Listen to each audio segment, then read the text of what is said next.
îl știm noi din vremuri strămoșești, cuvânt de dor și luptă, de doine și povești. Dar dacă astăzi pacea e lege și sfut, e pentru că pe lume partidul s-a născut.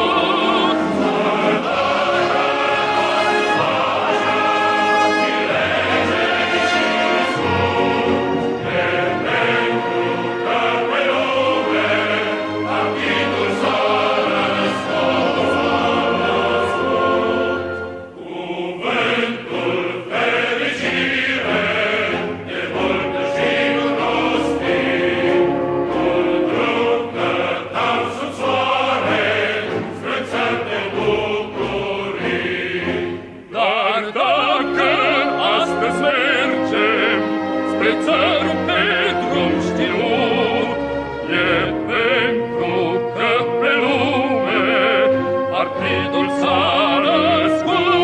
E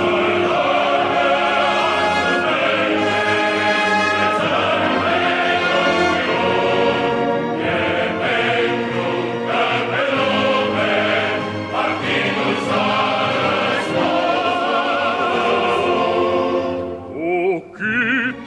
dulci cuvinte le-am moștenit în grai, doar bănuiam ce înseamnă, ce tâlcuri au sub strai. Dar dacă astăzi tâlcul de plin l-am priceput, e pentru că pe lume partidul s-a născut.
Самых окраин, южный гор до северных морей.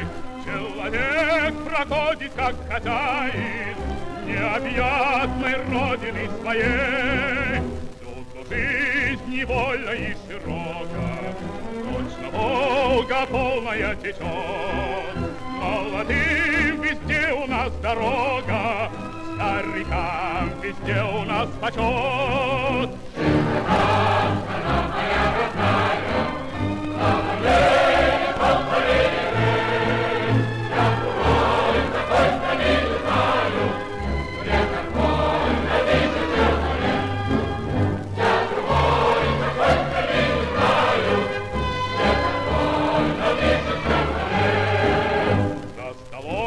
Никто у нас не лишний, по заслугам каждый награжден.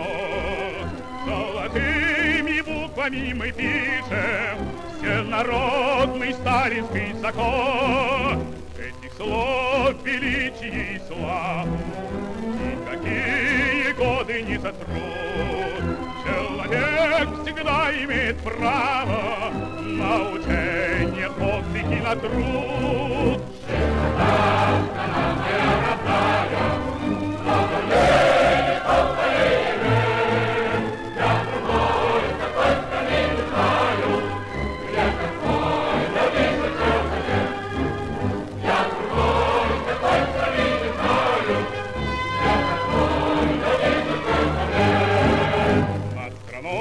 Весенний ветер веет, с каждым днем все радостнее жить. И никто на свете не умеет лучше нас смеяться и любить. Но сурово брови мы насупим, если враг захочет нас сломать. Как небесную родину мы любим, бережем, как ласковую мать.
Марш левый, два, три, марш левый, два, три. Смотри, товарищ, на!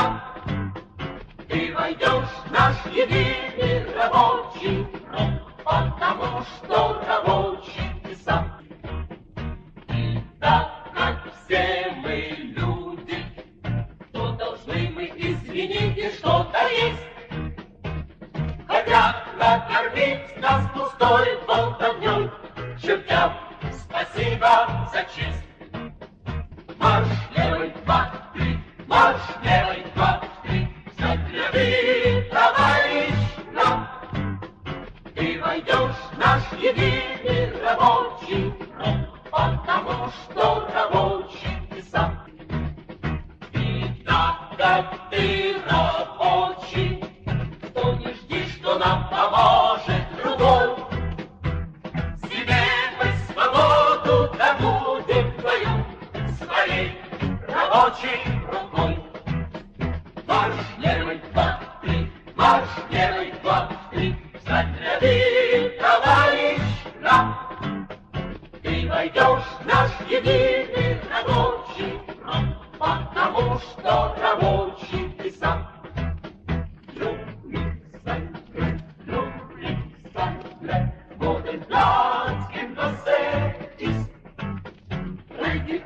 In der Arbeiter Arbeitsfront, weil du auch ein Arbeiter bist. Ты войдешь в наш единый рабочий фронт, потому что рабочий ты сам. Reitet ein in der Arbeiter Arbeitsfront, weil du auch ein Arbeiter bist.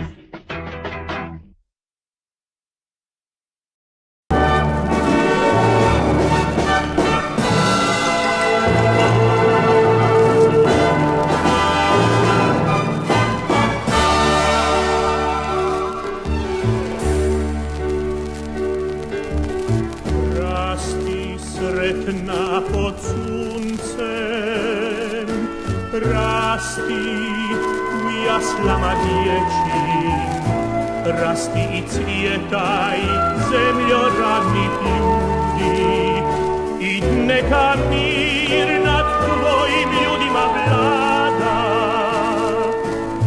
mir tvojim lađama napuči i tvome danu što se vedar budi. Rasti sretna da svi narodi vide, sa strana svih, sa juga i sjevera, kako se rađa i kako se voli, kako se brani zemlja proletera.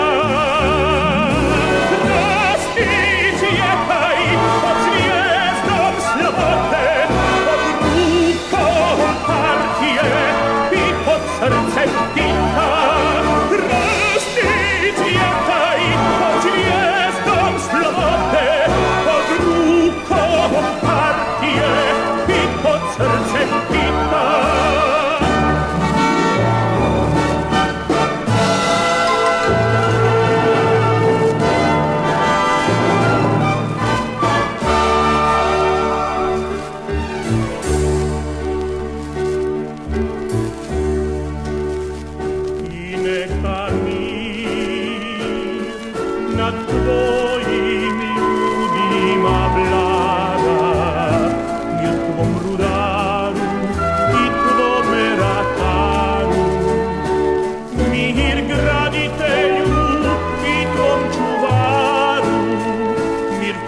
Sreći u vodi i u zraku, u pjesmi strojeva i u sjaju žita. Rasti i cvjetaj pod zvijezdom slobode, pod rukom partije i pod srcem Tita. Rasti i cvjetaj pod zvijezdom slobode,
Небо утреннего стяг, в жизни важен первый шаг.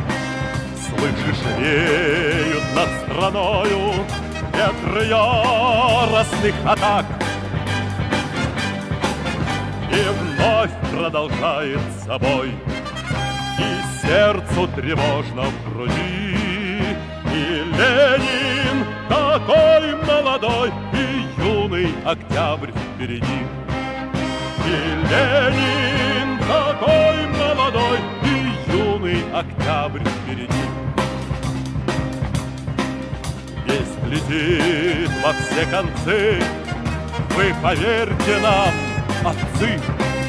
Будут новые победы, станут новые бойцы. Продолжается бой, и сердцу тревожно в груди. Ленин такой молодой, и юный октябрь впереди. Ленин такой молодой, и юный октябрь впереди. С неба милости не жди, жизнь для правды не щади. Нам, ребята, в этой жизни только с правдой по пути. И вновь продолжается бой, и сердце тревожно в груди. Ленин такой молодой, и юный октябрь впереди. Ленин такой молодой, и юный октябрь впереди. Ни весной снегопад, ни реке верный богат. Знамя юности планеты, наш всемирный твой отряд. И вновь продолжается бой, и сердце тревожно в груди. Ленин такой молодой, и юный октябрь впереди. Ленин такой молодой, и юный октябрь впереди.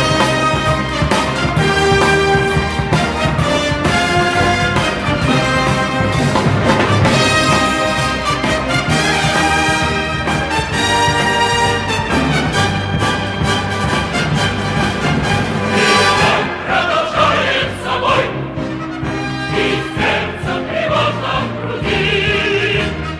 Ленин такой молодой, и юный октябрь впереди.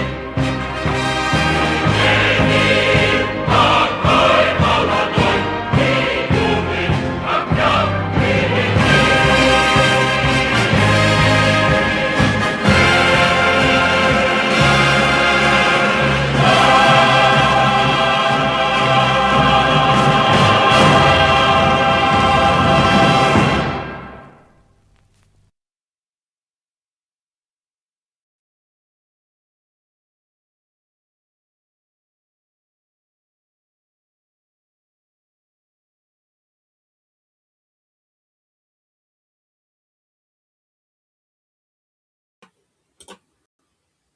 Hello everybody and welcome along.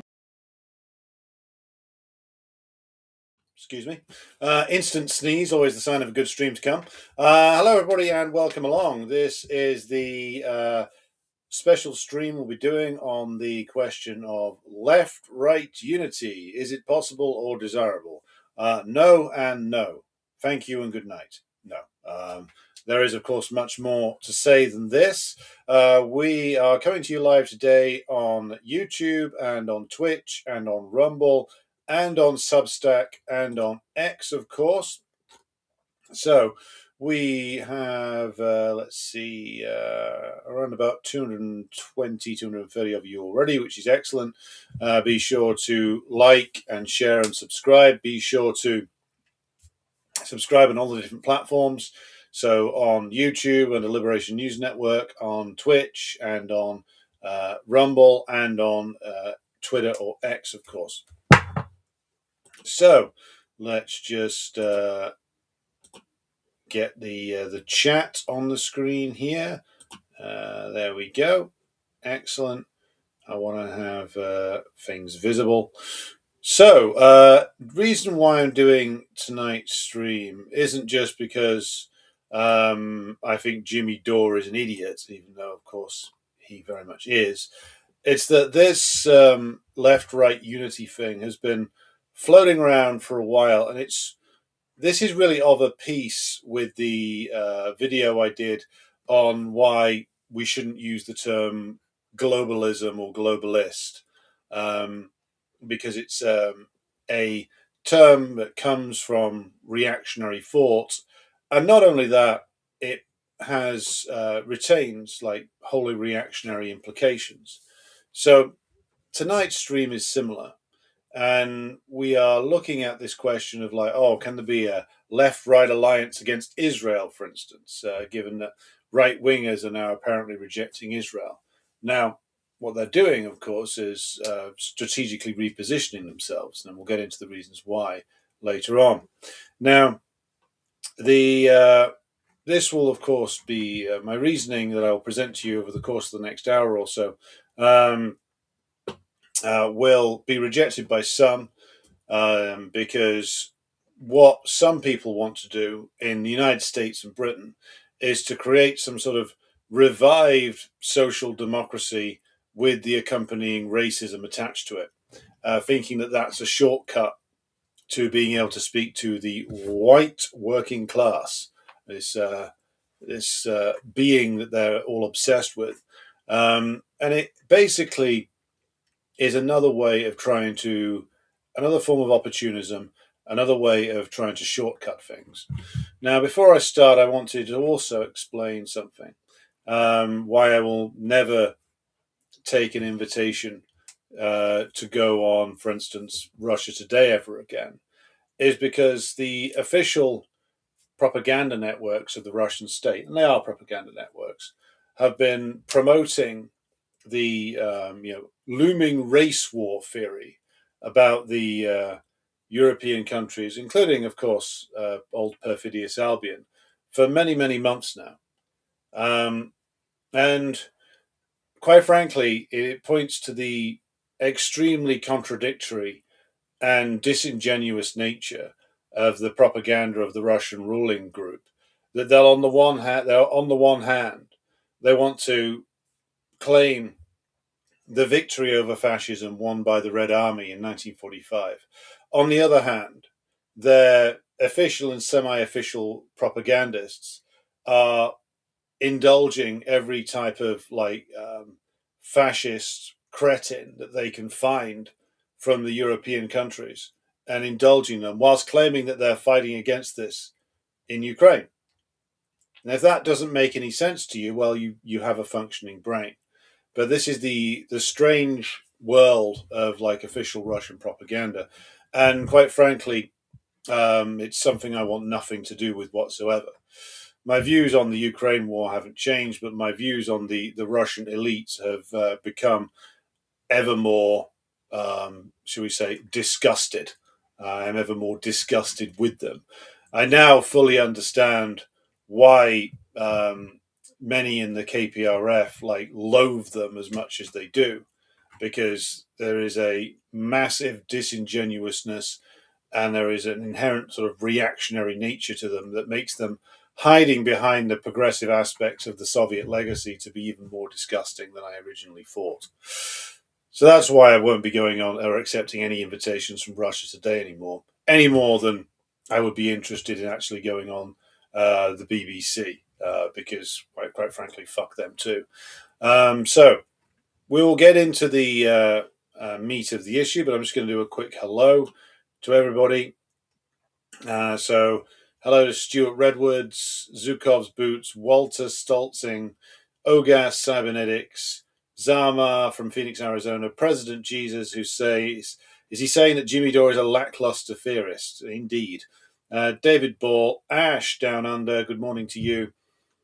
Char Paul on Rumble, Bruce Albert, Victor, Marius, Ben Horst, Jessica Fitt. Bruce Albert says, I hope Alex doesn't talk about the St. Petersburg conference. why would I talk about it? It's a matter of supreme irrelevance. Look, I've said not everything that I've got to say about the Russian system. There's always more things to say. There's always more analysis to be done.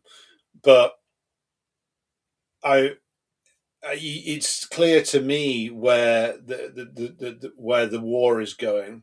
It's clear to me from analyzing the Russian system that this isn't a group in charge of Russia that's really seeking an exit from the US-led and organized world. If you go back and watch my recent conversation with the German or Mexican German, I think she is, academic Nell Bonilla, she makes the case in that interview, and I agree with her, that what the Russians are doing is looking to carve out a space really that's still within the American-led system. And once you understand that, it actually explains an awful lot of how the war's been conducted. You see Russians saying, some in Russia saying, "Oh well, the war's going to go on and on for years." Yeah, because there is a war being fought. Yeah, where hundreds of thousands have died, millions if you believe the Ukrainian casualty levels, and that's the should we say that's the that's the bullets flying and the blood flowing element of this. But that is an expression, to go back to Clausewitz, of the political angle. It's a violent expression of the politics, and the politics are the Russians trying to bargain over and over and over again with the Americans, to the point where the Americans will give them some kind of deal which enables them to re-enter the markets that are controlled ultimately by the United States. That's what the Russians are aiming for. The question of NATO and the question of NATO's presence in Ukraine is tied to that, because the consensus within the Russian ruling group, also under pressure from the Russian masses and under pressure from the masses in what was the east of Ukraine, the consensus in the Russian ruling group is that they couldn't accept Ukraine as a NATO country. Now, they produced maximalist demands around the nature of NATO and NATO advancement that I thought for a while they wanted to see addressed. I am now convinced, but they will not see those addressed. As long as Ukraine is not in NATO at the end of this war, and as long as the Russians have the territory they have now confirmed as theirs, and as long as they can reach some kind of modus vivendi with the Kiev regime, that's when this war will end. And the reason why the Russian sort of semi-official figures in Russia are now saying, "Oh well, it could not end for years," is because the Americans aren't going to give them that deal, not without the Russians giving something up. And the Americans can keep this going, palming it off to the Germans and the French and the British to do the funding and the arming if they can. But as long as Ukrainians keep fighting and dying, as long as that Kiev regime can continue to send men to die, as long as they can then fucking deport people to die from European countries, deport fighting age men to go and die, as long as they can continue to field an army, the war will continue, because the Russians, for political reasons, both to do with their ultimate aims and to do with the state of class relations inside Russia itself, are not going to press to do some big move, for the for final victory. So this is this is the realization I've come to following years of looking at this. Maybe I should do another stream just on that subject, about why I've come to see it that way. So, who else have we got here? But no, I won't be talking about that fucking conference in St. Petersburg and all the dumb Western academics like fucking Glenn Deason that they invite over there to talk about the great Eurasian future. Maybe you could do a podcast with Alexander Dugin. Hello to Marius, who says it's an overdue stream. It is indeed. Hello to Randy Terpstra 5928. Hello to Alistair Page McGill. Hello to Adrian Maries. Hello to Pat in Bristol. Hello to Sligo Comrade. Hello to Ekaterina Tereskina. Hello to Mogman Dog, Paul Verdi, Spacolos, ACDT, live from London. Jace Hart coming to us from Wisconsin. ACDT says Jimmy Doorknob. Yes, indeed. Hello to Why I Ain't Cool on Twitch. Hello to Urchins. Hello to who else we got here? Dan Lindstrom. Bruce Albert says national capitalism is sort of dead end as it ignores the true character of monopoly capital. No accident that Scott Bessent is prior Soros man. Yes, from the administration that claims to be against the Soros left. Who better to employ as your Treasury Secretary than an former employee of George Soros? Can you believe? Well, can you believe how completely full of shit Trump is, but also how completely willing to eat the shit his supporters are?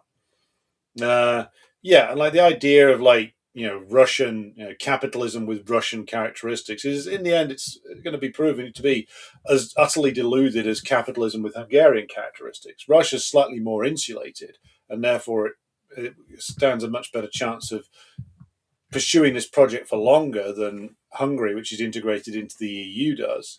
But this is going to be fall apart in the same way in the end. Why I Ain't Cool says Kurt Metzger summarizes what I think of as American to me. He's obviously got some kind of cognitive problem. He contradicts himself regularly. He acts crude and moralistic at the same time. That's just, you're right in that's a standard guy. I mean, I don't know if Metzger's done some major amount of drugs to make him act weird, but that weird contradictory nature, that's just how a lot of people are, because that's how you're programmed to be. You're not trained to see things in a systematic and systemic way. You're trained to be emotional, to react rashly, to go off and be guided down a path where your emotions lead you to conclusions which are not only wrong but damaging to you and your community and your class. That's how we're raised to be. We're raised to be angry, short-tempered, incoherent, impatient people who are just about functional enough to get into a workplace, but but too dysfunctional to ever do any kind of serious and systematic study of the world. It is the job of communist parties to rectify that. Hello to Hobbadob. Hello to Urchins. Hello to Barney Boomer from British Columbia. Hello to Frank Togstad 91 from Norway. Tim Gray says, who should Marxist Leninist support in the World Cup? Scotland. Next question, please. Ash says, I don't know how you're able to do this with an infant, but thanks very much for what you do. It involves an awful lot of entertaining a baby and dictating into my phone. Because for the first few months when she was having, shall we say, very irregular sleep patterns, I would be up all night with her, and I'd be often having to hold her constantly, and as she was sort of half asleep, and then be dictating ideas into my phone for the podcast and the streams with the other hand. Now it involves a lot of continually passing baby toys as I make notes with the other hand and read with one eye whilst making sure that the baby is not throwing too many things or losing things or trying to eat the mat that's used by the dog or anything like that. So it involves a lot of multitasking with baby, which I like to think I've become quite good at. Also, trying to involve the baby in streaming work by having baby sat on my knee whilst I'm doing something, by holding her with one hand and making notes with the other. And also, to be quite honest, my wife looks after our daughter like over half of the time because I have to be like doing this and decline and fall, which is of course how I make my living. Hello to Inquil Ab Imazdur on Rumble.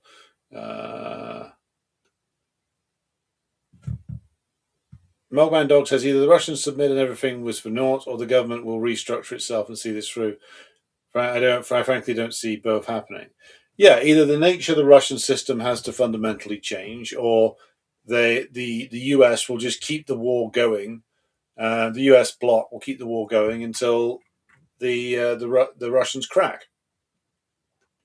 Okay, so Hobbidob would like the stream with the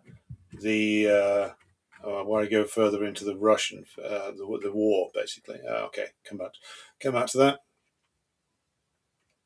Jimmy Dore is a media twat, says Ben Horst. Hello to James Graham. Bruce Albert says, what happens if Iran wins the World Cup in the US? Probably Trump will explode in a shower of cholesterol. There'll just be a popping sound from the presidential box, and then it'll be like that scene in Live and Let Die when Yaphet Kotto gets swallows the compressed air bullet and it expands and explodes. That'll be what happens to Trump. Finally, 50 years of consuming nothing but bad steak and burgers will catch up with him. The shock of it will just cause a massive cholesterol explosion, covering everybody in the stadium in awful. Maybe, but probably not.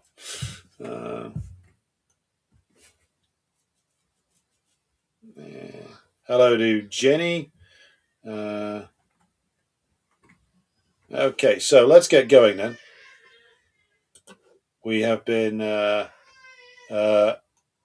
through the greetings for a little while. So we will be talking tonight, as I indicated in my introduction, on the concept of left-right unity. The notion that communists should be seeking common cause with figures on the far right, people like Tucker Carlson and various online nationalist personalities, the Reform Party crowd and the Restore Britain crowd over here in the land of perfidious Albion, because these people are now supposedly anti-establishment or anti-war or are supposedly critical of Israel. Now, I want to be absolutely clear from the outset. This is not merely a bad tactical choice. It is not a well-meaning error that can be corrected with a bit more experience. It is a fundamental misunderstanding of what the left and the right actually represent in capitalist society. And more than that, it is a betrayal of the working class that those, with regard to those who pursue this chimerical alliance. So tonight we're going to go through this systematically. We're going to look at what the right wing actually is, where it derives from, what fascism is and how it functions, why the trade union movement remains indispensable as a site of struggle, and what genuine communist politics might look like in practice. So hopefully this should only take about 45 minutes or so. This entire podcast will be up on Patreon before too long. So let's start off with a basic proposition. The idea of left-right unity is being floated by some who originate within the left wing themselves. Some who even claim descent from the Marxist tradition as a means of overcoming what they see as historic blockages that Marxists have faced. The argument goes something like this. The actually existing left in America or Britain or any imperial core countries has generally failed. The Labour Party is a joke. The Trotskyist organizations are sects. The revisionists are an ossified bunch of bureaucrats. The trade unions are both bureaucratized and incorporated into the state and have become toothless, and so on. And much of this is, of course, things you've heard me say. This is very much my experience. And so these people who pursue this argue that in order to reach the masses, we need to think outside the box. We need to find new allies. And who are these new allies? Why, it's the growing reactionary movements in the West who have, of course, a number of working class adherents to their cause. Now, let's be fair here. It is understandable why people are attracted to this idea. If you've spent years or decades in some cases banging your head against the brick wall of the Labour Party or the various revisionist organisations or the various Trotskyist sects or Maoist sects or the trade union bureaucracy, it is perfectly natural to think that you need to start looking for alternative ways of working. The experience in the actually existing left is often so wretched that it compels people to seek other ways of reaching the masses. Rather than going through trade unions and mass workers' organizations, the temptation is to try something new, anything, rather than work through the actually existing left, which seems so much like a waste of time. Then there is at present a growth in certain sections of the working class, though I would argue this is very much overstated, of deeply reactionary movements in the West. Let us not mince words about these movements. Many of them are openly fascistic, often using titles like Christian nationalism. They often adopt what appears to be a critical stance towards Israel, criticize certain crimes of the Israeli state, and at a time when there has been mass mobilizations and repression of these mobilizations in solidarity with the Palestinian cause, anybody with a high profile who comes out and criticizes Israel is automatically embraced by many who come out of the left wing movement as some kind of potential ally. And this has led some to believe that this emergent British or American bourgeois and petty bourgeois nationalism is something that can be worked with. So this is also, of course, demonstrated in the United States, where you have left-wing podcast types groveling to Tucker Carlson and Candace Owens because they reject Israel. But of course, they reject Israel on a fundamentally false basis while talking about the need for standing up for real American interests. Of course, we'll get into that in more detail later on. Now, what I want to establish tonight is that this is fundamentally false. It is something which is false and which is only going to lead to bad consequences if people who think of themselves as communists keep pursuing it. And the reason why it is false is because it rests on a complete misunderstanding of where the right wing actually come from. Before we get into this analysis, I want to quote the great revolutionary Rosa Luxemburg, who wrote in the middle of the First World War in the Junius pamphlet the following lines: "Social democracy has not been defeated by the bayonets of the military dictatorship, but by the bayonets of its own illusions. Those who pursue left-right unity are defeated by the same illusions. The illusion that the bourgeoisie would actually permit this kind of alliance to exist, the illusion that reactionary forces can be guided towards progressive ends when they cannot, and the sooner we dispense with such illusions, the better." So let's get down to this. Where does the right wing actually come from? In Britain, the United States, France, or any other imperial core country you care to name, the right wing, of course, originally comes from the ruling class itself. Its origin point is the ruling class. This is where it derives its ideas from, its strength from, its funding from, and a lot of its key personnel from. Now, many of the ideologues and street level leaders do come from like the petty bourgeoisie. Some of the leaders even come from declassed, lumpenized elements. But a significant number of them are very petty bourgeois and often pretend to be poorer than they are. Stephen Yaxley Lennon, for instance, or the who took on the name of a famous football hooligan from Luton Town to disguise the fact that his actual origins were a lot less humble than he pretended to be. Or the previous generation wannabe Führer of Britain, that's Nick Griffin, who's the son of a man who'd been a long-time member of the Tory party. And he also, Griffin owns a decent amount of land in Wales, so he's a landowner. But he spent years trying to portray himself as just a regular bloke. Now, again, go back to Rosa Luxemburg, who in her great work, Reform or Revolution, identified the petty bourgeoisie as the social basis of opportunism within the labour movement. She wrote the following in 1899 in her work, Reform or Revolution: "The opportunist current in the labour movement is nothing but the tendency of the petty bourgeoisie and the trade union bureaucracy to permeate the labour movement with their own ideology. Today, petty bourgeois opportunism manifests itself not only within the labour movement, but in the attempt to build bridges to the openly reactionary movements that draw from the petty bourgeois social stratum and from the lumpen. The people advocating left-right unity are in essence petty bourgeois opportunists who have completely lost their bearings. Now, the emergent fascist tendencies in Britain and the United States are coming forward because capitalism is in a deep structural crisis. At present, there is a minority section in the ruling class that are maneuvering towards fascism. And they're only a minority because the level of working class mobilization is still so low that they have no immediate need to turn to fascism as of yet. But this minority section is getting media operations in place, building organizations, and certain opinions are being boosted in social media algorithms that, and as well as in the conventional bourgeois press, to favor the future rise of some kind of fascist street movement. The aim, of course, is to have a fascist movement ready to go should one be needed. And the historic role of fascism has always been to act as the counter to any insurgent working class threat. Had the German working class and the German Communist Party not been as significant as they were in the early 1930s, had there not been the potential in Germany for a workers' revolution, the ruling class in Germany would not have turned to the failed Austrian watercolor artist. Now, let us go further with this, because it is crucial. Fascism sets itself up as a revolutionary movement, as a radical nationalistic force, portraying itself as being against the norm, revolutionary in its intent, despite the fact that, of course, in reality it is backed and ultimately comes out of large sections of the bourgeoisie, sections of the state forces, and is paid for by the bourgeoisie.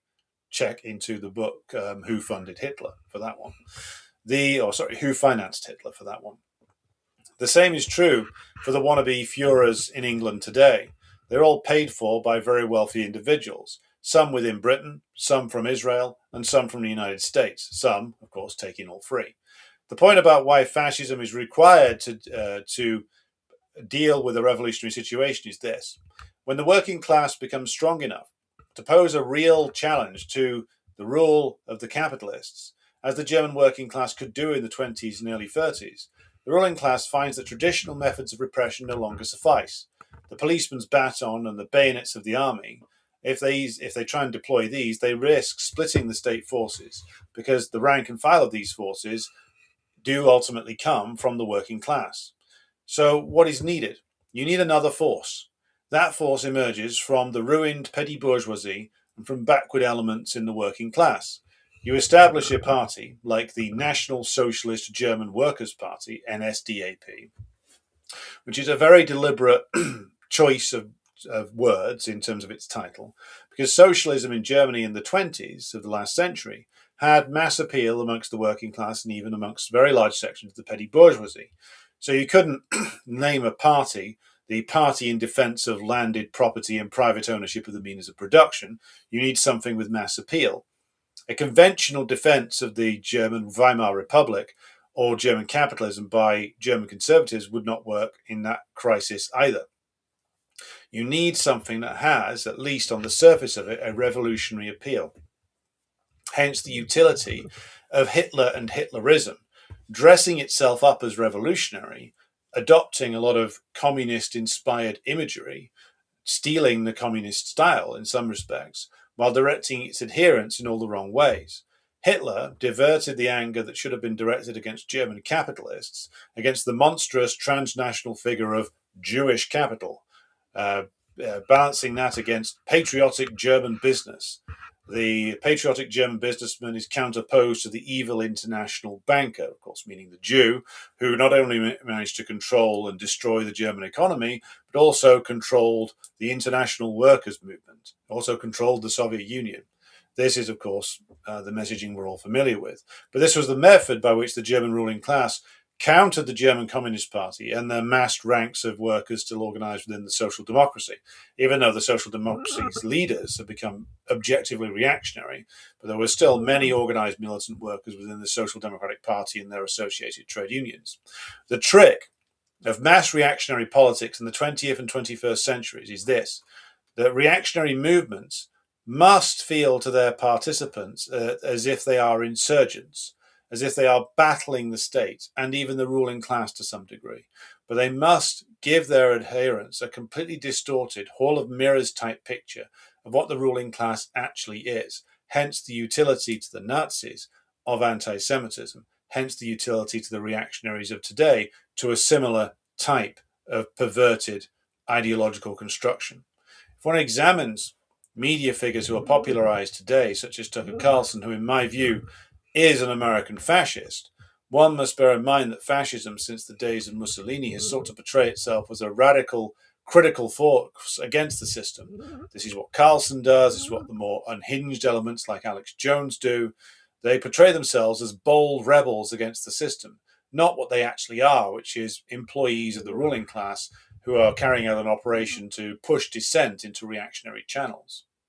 So what's the structural function then of this pseudo-dissident fascism? So the danger then of these reactionary figures, even when they become critical of Israel or reject certain wars waged by the United States, is that these people are components of a growing political project in the West of resurgent fascism. And to return to the point about their Hall of Mirrors type view of ruling class power, if you look at Carlson, Owens, Douglas McGregor, or similar figures, they all sound very critical of the existing system. They will attack the politicians in Washington or London in searing terms, but always from the point of view that these politicians are neglecting the real national interest. That's the trick that they pull. They sound radical. They reject the US alliance with Israel, but on what basis? They do so on the false basis that the Israeli state is somehow running the policy of the United States government. Now, if you've watched my previous broadcast on the role of Israel, you'll understand that the actual relationship is far more complex. The Israeli state and the Zionist movement were the chosen tools of first the British Empire and now American imperialism, not the other way around. Israel functions as a garrison state, a forward military base for imperial domination of the Middle East, integrated into the architecture of US military and strategic planning, intelligence sharing, and arms sales. What the fascists, such as McGregor and Carlson, seek to do is excuse the actions of the US government. They seek to deny the US government is an imperialist power. Some of them will go as far as to say the American government should not even be in the business of sorting out the problems of other countries. This is an old American bourgeois reactionary trope. George W. Bush, in his 2000 election campaign, rejected the Clinton era nation building.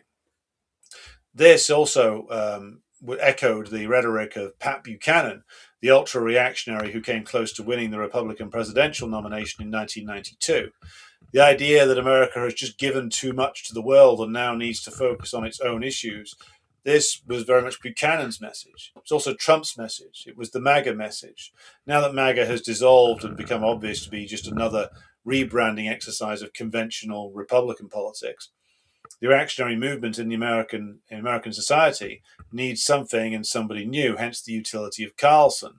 The ultimate aim of the fascists is to build a radical seeming movement that appears to reject the existing power within the American structure, that even seems critical of American capitalism itself. But this is very common. The Italian fascists, the German Nazis, and the Spanish Falange all said very critical things, or appeared to say very critical things about capitalism, often seeming to reject it entirely. Some of the Spanish fascists harked back to the good old days of the pre-capitalist Spanish Empire, when Spain was Spain and outside influences were banished. These are, of course, wholly reactionary points of view. It has never been the point of view of Marxists that we wish to return to an older and better form of capitalism. And Lenin, in his great work Imperialism, the Highest Stage of Capitalism, commented the following: "The old capitalism," said Lenin, "the capitalism of free competition, with its indispensable regulator, the stock exchange, is passing away. A new capitalism has come to take its place. That is monopoly capitalism, of course. The days of free competition disappear, replaced by monopoly capitalism." And the various, certainly American, I would call them like libertarian reactionary types, have been desperately going back to trying to get back to what they regard as the good old version of American capitalism ever since then. So Lenin further commented, quote, "The receipt of high monopoly profits by the capitalists makes it economically possible for them to bribe certain sections of the workers, and for a time a fairly considerable minority of them, and thereby to split them from the mass of the proletariat." Both of those quotes are from Imperialism, the Highest Stage of Capitalism. We do not seek ever to go back to a better, more honest, more defined by the sweat from our brows version of capitalism. The good old days of capitalist free competition are gone and must not, will not, and cannot return. So even when you see people like Carlson or McGregor rejecting the parasitism of Wall Street, they're always doing so from a very reactionary perspective. The danger of communists indulging these people or promoting them is that we are leading workers who might be becoming critical of the system into a completely false direction. We are boosting these figures when they do not need to be boosted by us. Given the way that things are set up against us anyway, why would we look to boost them by pursuing a complete chimera of the grand alliance between the working class and essentially a very reactionary and dangerous section of the American or British ruling class, who have historically been viscerally hostile to working class militancy? Not that the American ruling class aren't above pretending to be for the good old honest American worker who just wants zero immigration, a border wall, and enough wages to buy a beer at the end of the week. The fundamental problem is that too many people who call themselves communists are so desperate for something to happen. They are looking at anything with a pulse that emerges from into the bourgeois public sphere, which seems to reject conventional politics, and they are judging it to be radical. People are falling for this out of desperation, essentially. They are falling for one wing of the bourgeoisie fighting another. Again, I quote from Rosa Luxemburg here to illustrate the point. The overestimation of organization and the underestimation of the unorganized, the so-called formless movement of the masses, is the most common and most dangerous mistake committed by the practical politicians of the German labor movement. That's from the mass strike of 1906. Today we see the inverse error, the underestimation of organization and the overestimation of the apparently spontaneous movement of online reactionaries, which are, of course, not spontaneous. All of this is underpinned by a lot of money from deeply reactionary billionaires, corporations, political action committees, etc. Now, both the errors here lead away from building a genuine working class power. We should not be for that. We should be for the political independence of the working class and for promoting the self-activity of the working class. So now we're going to talk about entry tactics and the correct application of these. Now, some who say they're pursuing a left-right alliance will quote from the works of Lenin. They say, look, Lenin called for communists to go anywhere where workers are organized, into business unions, reactionary trade unions, any working class organization where one can speak to workers, even the Black Hundred unions run by the agents of the Tsar. Later, Georgy Dimitrov, in his work on fascism, called for communists in countries where the fascists had taken over to work in things like the German Labour Front. Anywhere where communists could get a working class audience, could get the ear of a worker, was to be pursued as a venue for agitation. Now that, of course, is an entirely legitimate tactic. If we had that situation in this country with reactionary unions that were openly devoted to church and king, for instance, whereas at the moment they're just somewhat devoted to that, then that would be something that we should do if there was like a British Labour Front, which you never know. Keir Starmer might try it. The reason why Lenin and others have recommended this is because they understood that anything organised on the basis of mass working class membership, even if it is based on a complete distortion of class relations, even if it's dedicated to the Tsar, the church, even if it's viciously against national minorities, anti-Semitic, even if it's something like the German Labour Front or the reactionary corporations Mussolini put in place in his time in office, anywhere where workers are gathered and organising in any kind of way represents an opportunity. As Lenin said in Left-Wing Communism and Infantile Disorder, we must be able to agree to any sacrifice, and even, if need be, to resort to all sorts of devices, manoeuvres, and legal methods, to evasion and subterfuge in order to penetrate into the trade unions, to remain in them, and to carry on communist work in them at all costs. But note the critical distinction. Lenin calls for the penetration of workers' organizations, not an alliance with bourgeois political movements and figures. The Black Hundreds trade union type organizations were reactionary workers' organizations sponsored by the state. The German Labour Front was a compulsory organisation of workers. You had to belong to it. These were sites where workers were gathered at the point of production, not political movements that are looking to attain state power on behalf of a bourgeois faction. They're often the product of a bourgeois faction that already holds power. But because here you have workers still organized at the point of production, even in reactionary unions or reactionary fake unions, even in a way seeking to unite them with the bourgeoisie, because they are organized still around the point of production, there is the opportunity to actually raise class consciousness. All Marxists should understand this. Class contradictions, and even under fascism, cannot simply be repressed away. Fascism and the police state it comes to create can repress workers, can kill workers' leaders, but they cannot eliminate class conflict.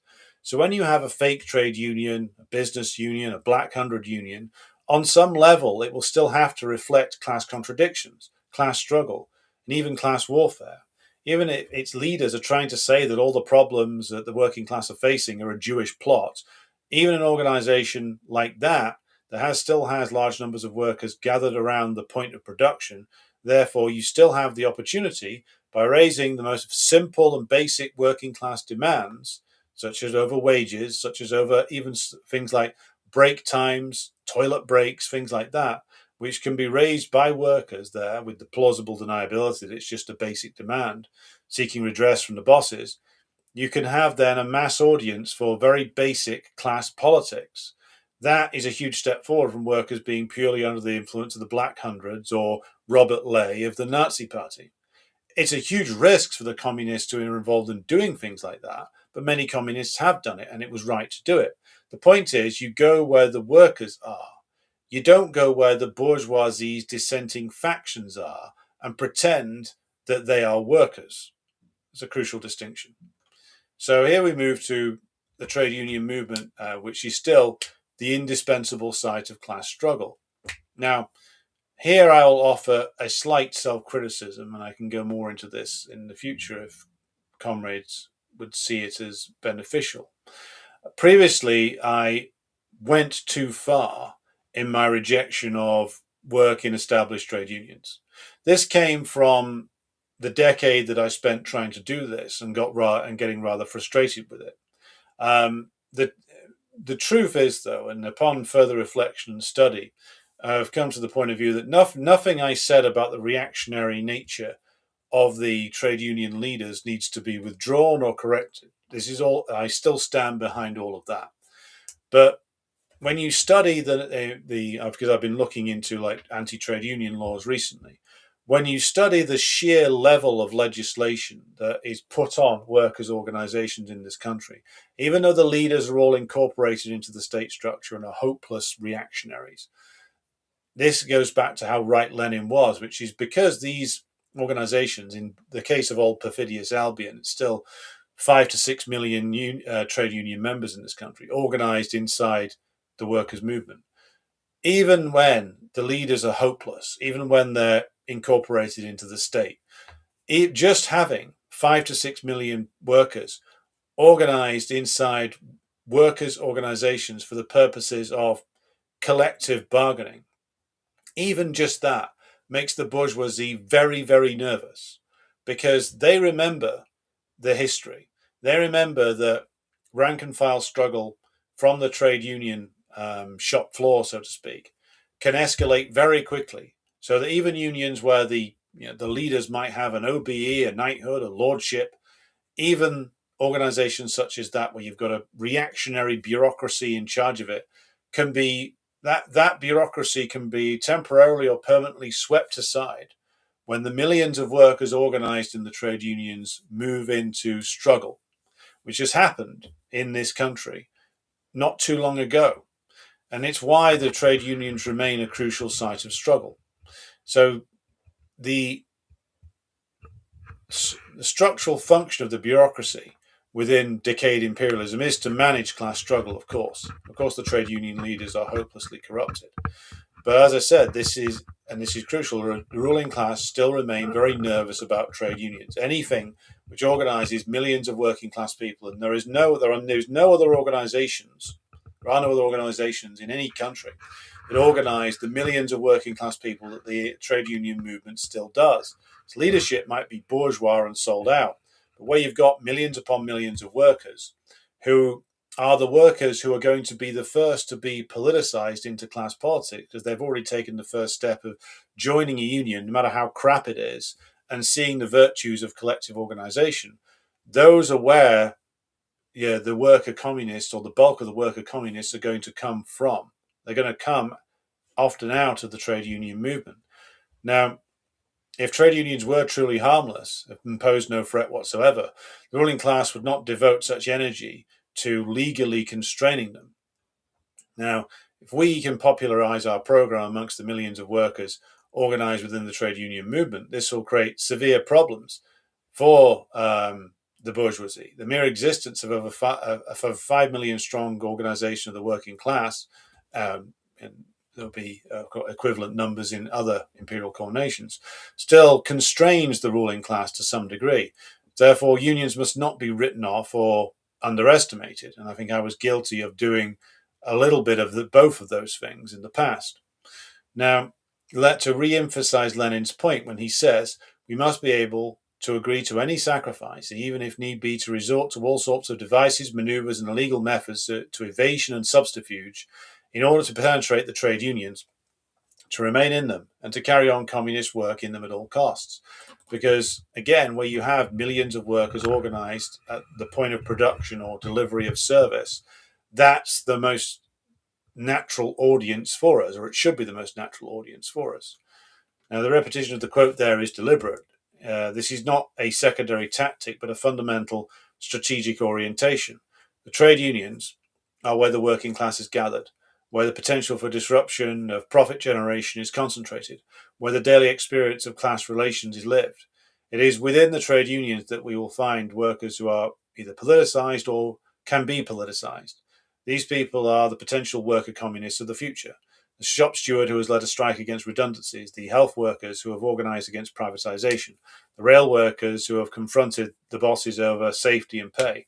These are the potential cadres from which a revolutionary party must be built. They have already crossed the threshold from individual grievance to collective action.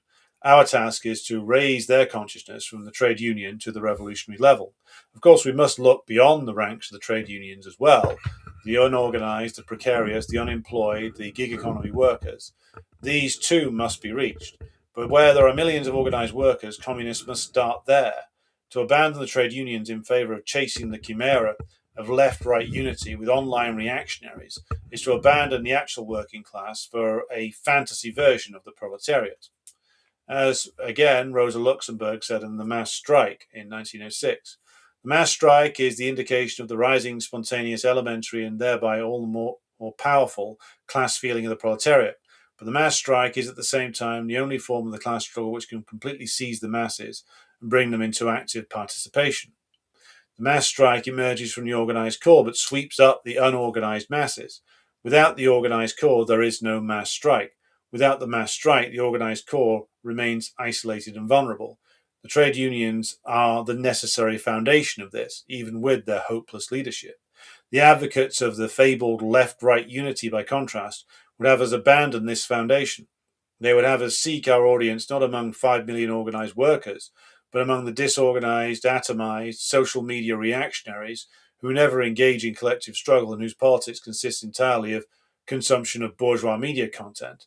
This is not building working class power, but chasing shadows.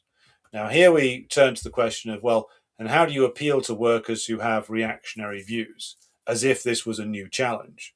Now, in terms of appealing to workers who do have reactionary views, we, of course, have to do so. This is a correct point to make. The question is not whether there are reactionary views in the working class. In Britain or the United States, we know there are. The working class is subjected to nothing but reactionary views from the bourgeois press from the day they are born until the day they die. That there should be reactionary views amongst the working class is something we should expect and know how to deal with. The point is not that we do not wish to appeal to workers who hold reactionary views. We do. The point is, how do we do it? Do we do this on the basis that people like George Galloway do it, when they go on their TV show or go on podcasts with ultra reactionaries and start ranting about military aged men launching invasions of England. And Galloway fans, don't try and deny that. I saw your man do it. Or do we pursue a different tactic? Because that tactic is false. All you're doing there is reinforcing the already powerful messaging of the bourgeoisie, and you are working against the building of working class unity. As again, to quote from Rosa Luxemburg in the Juniors pamphlet of 1916, where she said, "The war has demonstrated the extent to which the international working class has been infected by the spirit of the ruling class. The working class has allowed itself to be driven like sheep to the slaughter and has allowed the best of its sons to be used as cannon fodder for the interests of the ruling classes." Again, the primary fault there lay with the working class leaders. The working class leaders who, of course, Luxemburg, even before Lenin, realized in the German case of how bad they were getting. But to the point here, the point here that needs to be made is that the source of reaction, the source of racism, chauvinism, etc., is the ruling class itself. If we as those who aspire to help create working class unity must not go near any of these prejudices, because we know where it leads to. It leads to, if when workers' leaders adopt the prejudices of the ruling class, it leads to the working class being marched off to the slaughter in a war. I mean, I am not being hyperbolic there. This is where things are ultimately leading. So how then do you appeal to workers who hold reactionary views? First, you need to accept that we're not going to pull workers out of holding reactionary views by the strength of our theoretical arguments alone. How then do you pull workers away from that? We do so by putting forward basic class politics around fundamental issues: wages, housing, any matter of the cost of living, transportation, etc. And we do so on the basis that he's not racialized, that does not play into anti-immigration and racist rhetoric of the bourgeois politicians. Now, as Lenin argued in What Is to Be Done, quote, class political consciousness can only be brought to the workers from without, that is, from outside of the economic struggle, from outside the sphere of relations between workers and employers. But this from without does not mean from outside the working class. It means from the sphere of the Revolutionary Party, from the theoretical and political struggle against all forms of bourgeois ideology, including the ideology of the left tailenders who would lead workers into the arms of the reactionaries. Let me give you a concrete example. There's a big issue right across Scotland and England and Wales at the moment about housing. Why is there a shortage? There is a shortage because for decades there's been a systematic demolition of social housing, along with privatization of the social housing stock that's left, and the promotion of the private ownership model, which prices out many working class people. You end up with many people on housing waiting lists, a shortage of social housing, and all of this is the consequence of deliberate policy choices going back over 40 years, with the sale of council housing, which were, of course, started by the Tories and pushed much further by the government of Tony Blair. To address the lack of public housing, one needs to agitate for a mass program of public house building. That is the way you deal with the housing question. You do not deal with it by pandering to and tail-ending reactionary politicians like Nigel Farage or Rupert Lowe and echoing their rhetoric about immigrants taking all the houses, when, of course, both men are dyed-in-the-wool Thatcherites. What is the plan for those who say that this is a good idea? What is the plan for those who put forward by those who say that you appeal to workers who hold reactionary views by pandering to them, and then pull them into what? A campaign of working class solidarity and working class action after you've spent ages and ages pandering to racism? Or what? Combine the racism with elements of social democracy, the good old Labour Party way, and trick them into voting for you? At what point do we get to where the actual power of the working class starts to be expressed? The actual power of the working class comes at the point of production or distribution, and in the working class's ability to disrupt the generation of profits. That's what we need to get to, not this short-sighted, electoralist, opportunist nonsense of pandering to the narratives put forward by the bourgeois press. Because in the end, all you're going to do is assist the likes of Farage, Rupert Lowe, Yaxley Lennon and others, who can play the anti-immigration game all day and all night and much more effectively than you ever can. This nonsense, this pandering, this tail ending of reactionary forces in the belief that it will give you a shortcut to talking to the working class is foolish, and it betrays those who put it forward as really wanting to actually recreate the worst aspects of 20th century social democracy. These people do not believe, ultimately, in the re-emergence and the rebuilding of the power of the working class. They believe only in manipulating the working class into being electoral fodder for one doomed social democratic project or another. Now we must turn to the wider context, which is the context of British and US imperialism in crisis. Now, and it's, of course, we are here to discuss partly because it feeds into the broader topic, the changing tactics of imperialism that we've been discussing on previous programs. Now, as we've established in our previous analysis, US military doctrine has evolved from Rumsfeld's shock and awe light force model to minimal footprint mercenary proxy warfare. This model is now facing a crisis of peer competitor incapacity, revealed catastrophically by the Ukraine special military operation, which of course the imperialists can't win militarily. Their best hope is to exploit the political and the economic limitations of the Russian ruling stratum. The proxy warfare model has therefore demonstrated its limits. You cannot militarily defeat a peer or near peer competitor through mercenary proxies alone, or through turning an entire country into mercenary proxies in the case of Ukraine. When the imperial core population, of course, have developed an aversion to mass casualty warfare.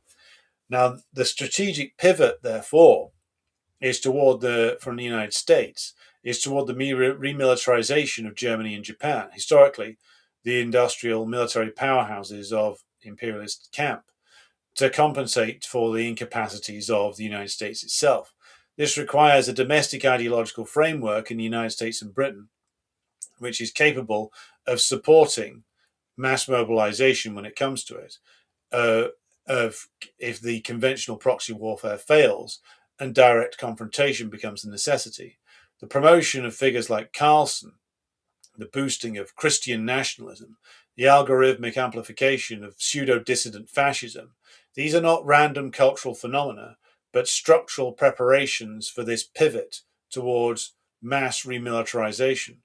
The ruling class is putting in place the ideological and organizational infrastructure for a potential future where fascist movements may be required to discipline the working class and sustain imperialist war mobilization. What's happening in Kiev with the press gangs might well come here in the end. This is why the minority section of the ruling class is investing in these media operations and street organizations now, not because the working class is currently threatening revolution, but because the structural crisis of imperialism demands preparedness. As Lenin argued in Imperialism, the Highest Stage of Capitalism in 1916, imperialism is the epoch of finance capital and of monopolies, which introduce everywhere the striving for domination, not for freedom. Whatever the political system, the result of these tendencies is everywhere reaction, an increase in national oppression, and an intensification of the struggle. The striving for domination, not for freedom, is precisely what we see in the algorithmic boosting of reactionary figures, the suppression of genuine working class voices, and the preparation of fascist movements as insurance against future working class resistance. So, briefly then, we'll talk about the structural impossibility of social democracy, because this is relevant to those who argue for the left-right alliance, because ultimately it's what a lot of these people believe in. So we must locate this debate within the broader structural analysis of certainly the British left. The trade union bureaucracy and the NGO sector act as structural barriers to radical change.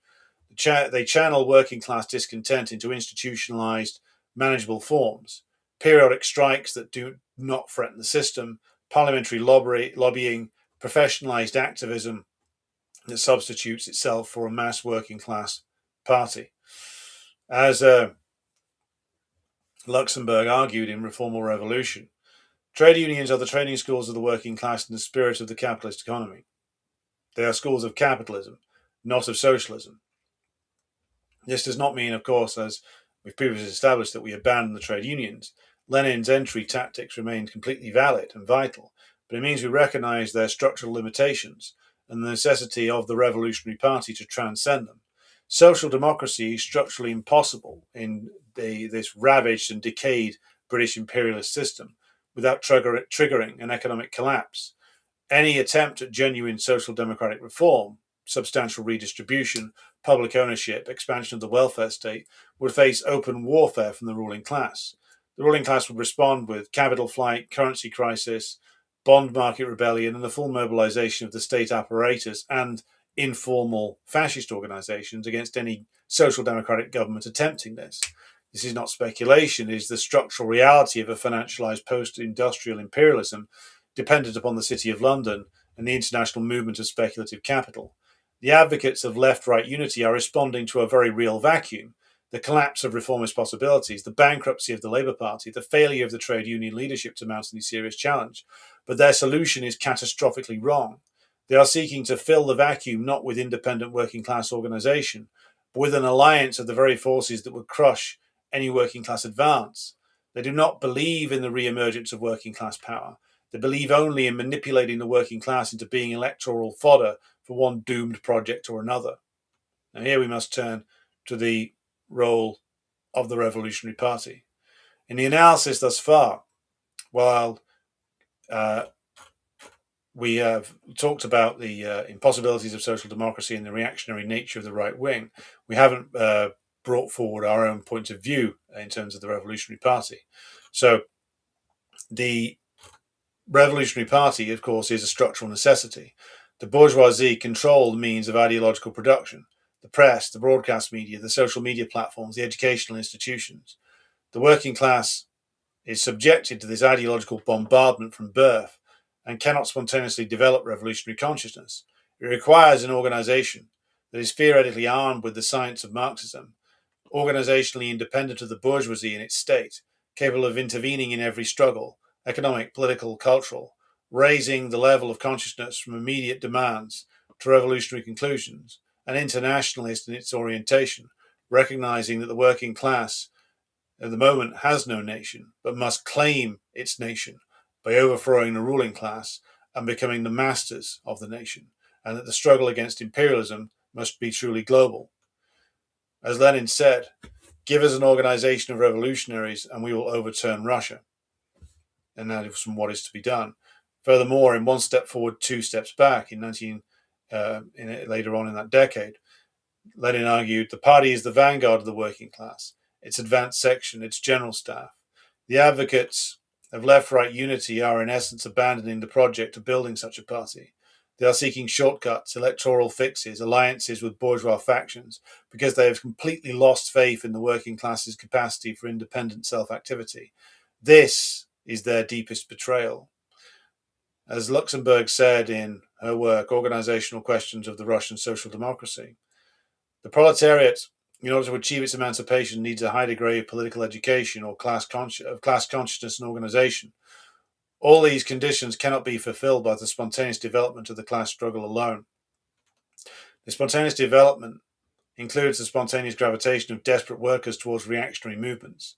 Only the Revolutionary Party can provide the theoretical and organizational framework to transform this discontent into revolutionary action. So let's bring all of this together.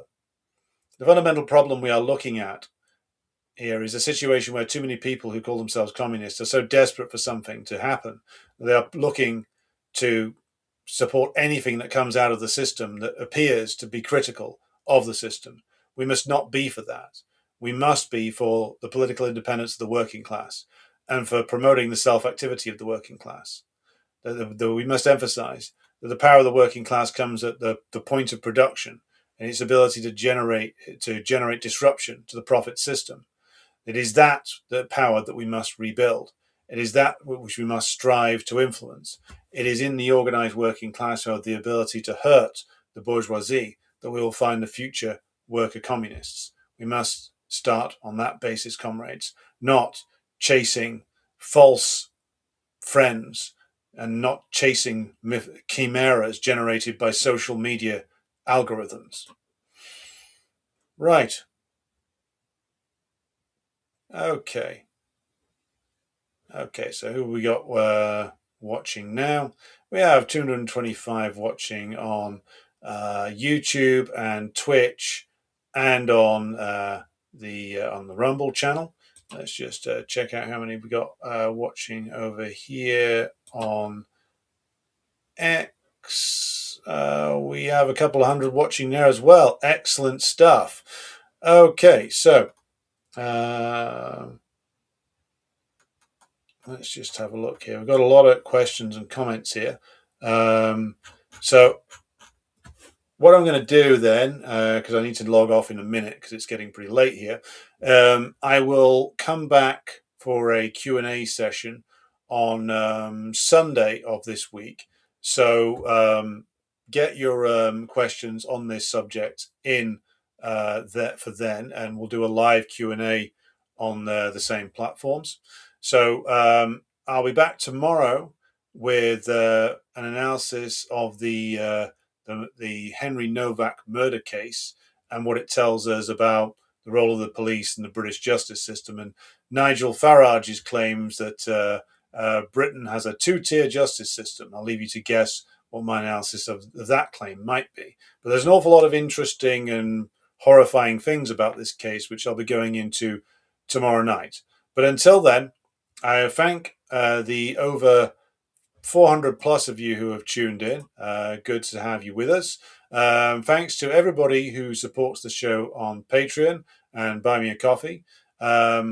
More Patreon content coming up. The whole show will be uploaded to Patreon tomorrow, so you can get the upgraded audio version there. I'll be back with you again tomorrow. Thanks for tuning in, and good evening.